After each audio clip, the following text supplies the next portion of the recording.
नमस्कार दोस्तों, स्वागत है आपका हमारे YouTube चैनल इजी कैम में। गलनांक मेल्टिंग पॉइंट और क्वथनांक बॉइलिंग पॉइंट में क्या फ़र्क है। जैसे ठोस पदार्थ पिघल गया और ये द्रव जो है ये वाष्प में बदल गया, मतलब ठोस को ऊष्मा मिली और ये पिघला, और द्रव को ऊष्मा मिली तो ये वाष्प में बदल गया। ये तो हमें दिखाई दे रहा है। तो फिर ये गलनांक जिसको हम मेल्टिंग पॉइंट कहते हैं और क्वथनांक जिसको हम बॉइलिंग पॉइंट कहते हैं, ये क्या है। वास्तव में मेल्टिंग पॉइंट या गलनांक और बॉइलिंग पॉइंट या क्वथनांक तापमान है, टेम्परेचर है। अब ये कौन सा टेम्परेचर है? तो जो गलनांक होता है वो ऐसा टेम्परेचर या तापमान होता है जिस पर कोई ठोस पिघलकर द्रव बन जाता है। तो जिस टेम्परेचर पर या जिस तापमान पर कोई ठोस पिघलकर क्या बनता है, द्रव बन जाता है, उसे हम क्या कहते हैं? गलनांक कहते हैं या मेल्टिंग पॉइंट कहते हैं। मतलब मेल्ट होना मतलब पिघलना।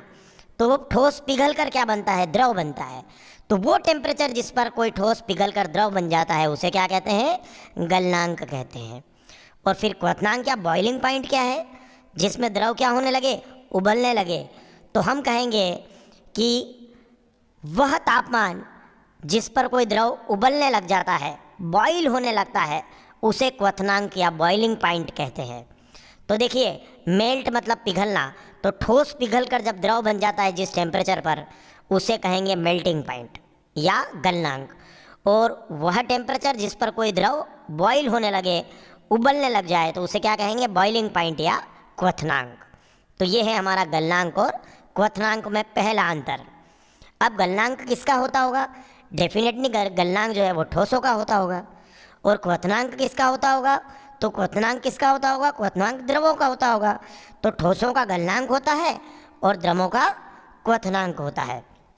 तो ये तो बहुत ही आसान बात है, क्योंकि हम यहाँ ठोस की बात करेंगे। ठोस पिघल कर द्रव बन जाता है, ऐसा टेम्परेचर जिस पर कोई ठोस पिघल कर द्रव बन जाता है, तो उसे मेल्टिंग पॉइंट कहते हैं। मेल्ट मतलब पिघलना, तो उसे गलनांक कहते हैं ना, मेल्टिंग पॉइंट कहते हैं। और वह तापमान जिस पर कोई द्रव बॉईल होने लगे, बॉइलिंग पॉइंट है ना, द्रव उबलने लगे, उसे बॉइलिंग पॉइंट कहते हैं, क्वथनांक कहते हैं, है ना।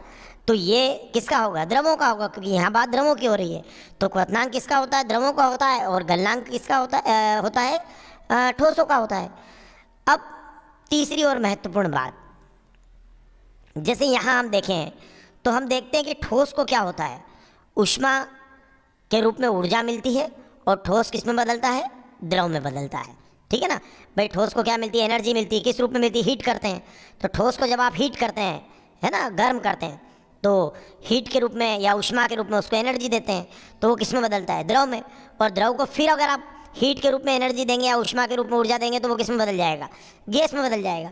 आप जो है अगर बर्फ़ को बाहर खुला छोड़ दें, तो थोड़ी देर बाद क्या होगा? वो क्या करेगा? वो पिघल जाएगा। मतलब उसने क्या किया? ऊष्मा ले ली, एनर्जी किस रूप में ली? हीट के रूप में, और ले ली, और वो पिघल गया। तो वो किस रूप में आ गया? द्रव रूप में। और अगर आप उसको और एनर्जी दे दें, है ना, तो उसको आप गर्म करने लगे, तो क्या होगा? वो गैस रूप में बदलने लग जाएगा, वो वाष्प के रूप में बदलने लगेगा। तो ये सीधे सीधे हमें समझ में आ रहा है कि ठोस को अगर आपने ऊष्मा दी तो वो द्रव में बदल रहा है, और द्रव को ऊष्मा दी तो आप वो गैस में बदल रहा है।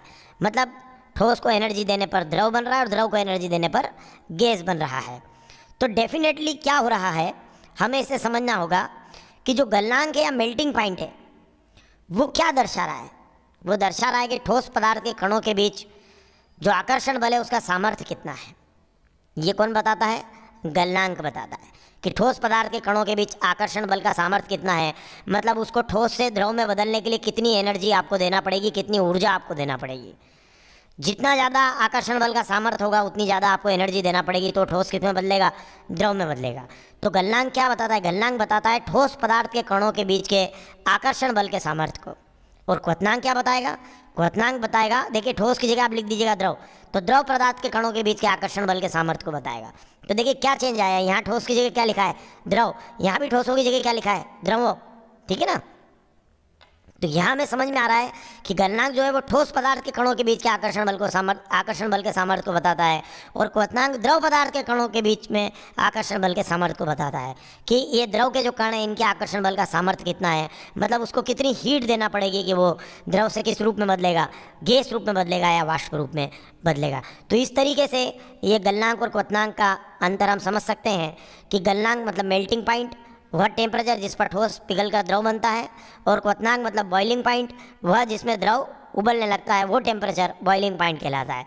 डेफिनेटली ठोसों का गलनांक होता है और द्रवों का क्वथनांक होता है। और गलनांक क्या बताता है? ठोस पदार्थ के कणों के बीच के आकर्षण बल के सामर्थ्य को बताता है, वहीं क्वथनांक जो है वो द्रव पदार्थ के कणों के बीच के आकर्षण बल के सामर्थ्य को बताता है। धन्यवाद।